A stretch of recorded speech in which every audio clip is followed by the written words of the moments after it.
काल मनोज जरांगे पाटील यांचं उपोषण त्यांनी मागे घेतल्याबद्दल मी त्यांचे कालच आभार मानलेले आहेत. मराठा समाजाचे आभार मानलेत की सरकारने केलेलं आवाहन आणि विनंतीला मान दिला आणि त्यांच्या ज्या काही मागण्या आणि मुद्दे होते त्या मुद्द्यांच्या संदर्भामध्ये आता तातडीची बैठक मी घेतली. संबंधित विभागातले सर्व चीफ सेक्रेटरी पासून सर्व विभागाचे अधिकारी, राज्यातले जिल्हाधिकारी, विभागीय आयुक्त यांच्याबरोबर आत्ताच एक बैठक झाली आणि जसं मराठवाड्यामध्ये युद्ध पातळीवर जसे 1,72,00,000 डॉक्युमेंट तपासले आणि कुणबी नोंदी शोधलेल्या आहेत, त्याचप्रमाणे या ठिकाणी राज्यामध्ये देखील प्रत्येक कलेक्टरने याला डेडिकेटेड पूर्ण एक सेल करून विशेष कक्ष स्थापन करून त्यामध्ये जे काही मनुष्यबळ असेल, यंत्रणा असेल, ज्या आवश्यक बाबी आहेत त्याची पूर्तता करून या शिंदे कमिटी, जस्टिस शिंदे कमिटीच्या मार्गदर्शनाखाली कुणबी नोंदी ज्या आहेत युद्ध पातळीवर शोधण्याचं काम करावं आणि त्यामध्ये डिव्हिजनल कमिशनरने देखील याच्यावर मॉनिटरिंग करावं. डे टू डे याच्यामध्ये मॉनिटरिंग झालं पाहिजे आणि जिल्हा लेवलला देखील त्याचे अपलोड वेबसाईटवर त्याचा प्रोग्रेस रिपोर्ट टाकला पाहिजे. राज्यस्तरीय जी आपली वेबसाईट आहे त्याच्यावर देखील याचं डिटेल टाकलं पाहिजे. अशा प्रकारच्या सूचना मी दिल्या. त्याचबरोबर जे क्युरेटिव्ह पिटिशन सुप्रीम कोर्टामध्ये आहे त्या संदर्भात देखील जे मागासवर्ग आयोग आहे त्या आयोगाला लागणारा जो इम्पिरिकल डेटा जो आहे तो देखील युद्ध पातळीवर गोळा करण्याच्या सूचना दिलेल्या आहेत. 2 टास्कवर आपण काम करतो. एक कुणबी नोंदी आणि दुसरं क्युरेटिव्ह पिटिशनसाठी इम्पिरिकल डेटा.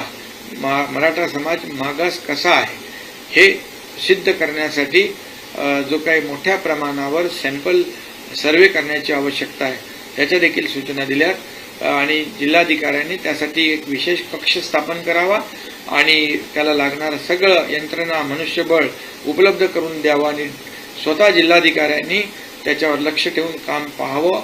विभागीय आयुक्तांनी मॉनिटर करावं आणि राज्य पातळीवरून देखील ACS आमचे गद्रे त्याच्यावर मॉनिटर करतील, आढावा घेतील आणि CMतून खारगे हे देखील त्याचा आढावा घेतील जेणेकरून कुठेही काही त्रुटी राहिली तर त्याची पूर्तता करता येईल आणि म्हणून युद्ध पातळीवर हे काम करण्याच्या सूचना संबंधित विभागाला मी आता दिलेल्या आहेत. तुमच्यातर्फे न्याय देण्याचा प्रयत्न सुरू आहे, बैठका होत आहेत, निर्णय घेतले जाते, पण विरोधकांकडून अजूनही राजकारण होत आहे आणि ते अजूनही पाहतायत की याच्यामध्ये कसं लोकांची नाही. याच्यामध्ये विरोधकांनी देखील सहकार्य करण्याची आवश्यकता आहे. विरोधी पक्षाच्या सर्व नेत्यांची बैठक देखील आम्ही बोलवली होती.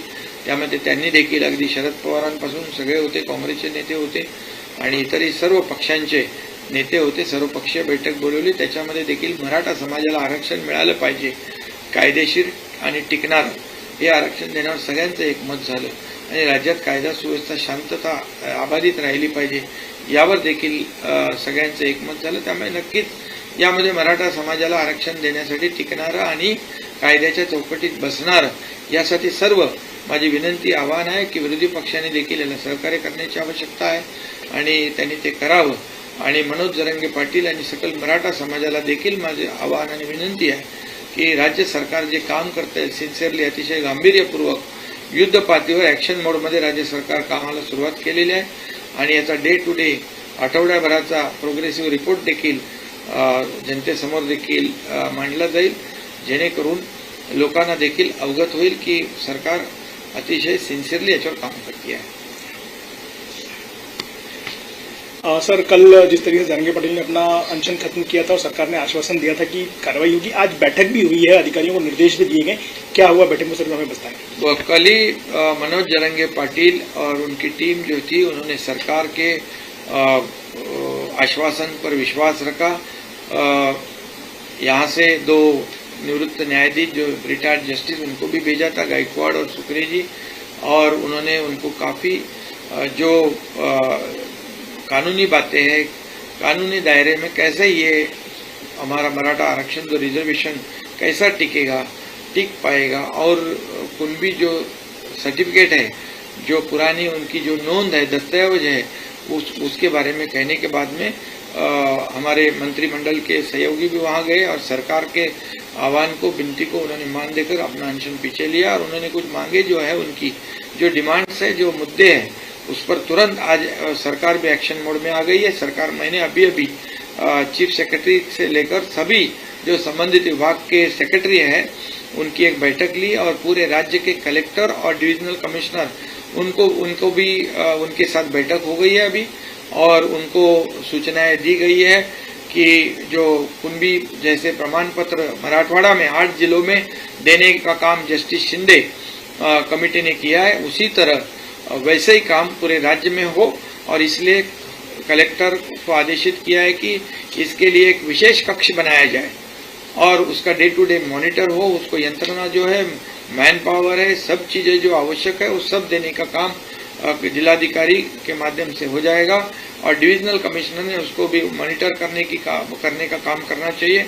इतना ही नहीं तो स्टेट लेवल पर एसीएस लेवल के अधिकारी, हमारे गदरे जी है, वो मॉनिटर करेंगे। सीएमओ से खुद खारगे जी है, वो मॉनिटर करेंगे और इसमें कोई भी दिक्कत त्रुटि ना रहे और बहुत ही वार फुटिंग पे ये जो काम है, ये जो टास्क दिया है वो पूरा हो जाए। और इसलिए 2 लेवल पे काम कर रहे हैं। एक तो जैसे मराठवाड़ा में कुंभी सर्टिफिकेट जितने कागजात डॉक्यूमेंट एग्जामिन किए, उसी तरह पूरे रेस्ट ऑफ महाराष्ट्र में उसी तरह कामकाज कलेक्टर के लेवल पे, डिविजनल कमिश्नर के लेवल पे किया जाए, ताकि मराठा समाज को कुंभी जो पुरानी जो हमारे जीआर है उसके मुताबिक उनको फायदा मिले। इसलिए जीआर के मुताबिक जो कुंभी प्रमाण पत्र जो है, जो पुराने जो नोंद है, दस्तावेज है, उसको ढूंढकर ये सर्टिफिकेट देने का काम, डॉक्यूमेंट चेक करने का काम वार फुटिंग पे करे, ऐसे निर्देश दिए हैं और काम शुरू है। सर, ऑल पार्टी मीट में सारे ही दलों ने भरोसा जताया था कि सरकार के साथ मिलकर काम करेंगे, लेकिन जो टीका टिप्पणियां हो रही हैं बाहर से, उनको आप क्या कहना चाहेंगे? देखिए, मैं तो कहूंगा कि हम सरकार की नीयत साफ है।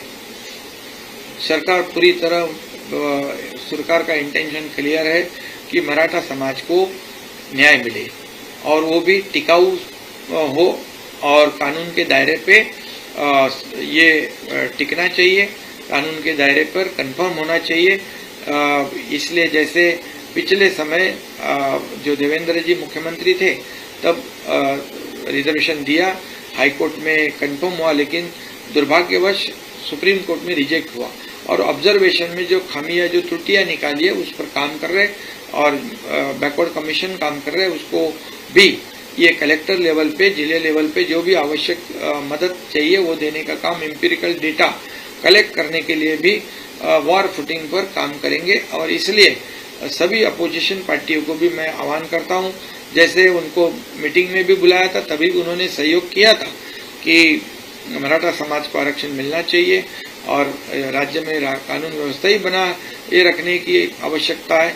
ये सभी जो चीजें हैं उस पर एकमत हुआ था। इसके आगे भी मराठा समाज को आरक्षण देते समय, कुंभी प्रमाण पत्र देते समय ये विरोधी पक्ष ने भी सहयोग करने की आवश्यकता है। इसमें राजनीति किसी ने भी नहीं करनी चाहिए। राजनीति करने के लिए बहुत से बाकी संधियां प्राप्त होती है, अपॉर्चुनिटीज है, लेकिन ये जो है ये सरकार ने पूरी तरह गंभीरता से लिया हुआ मुद्दा है और सरकार पूरी तरह से मराठा समाज को आरक्षण जो है टिकाऊ और कानून के दायरे में टिकने वाला और अन्य किसी भी समाज पर अन्याय नहीं करते हुए ये मराठा समाज को न्याय देने का काम सरकार करेगा।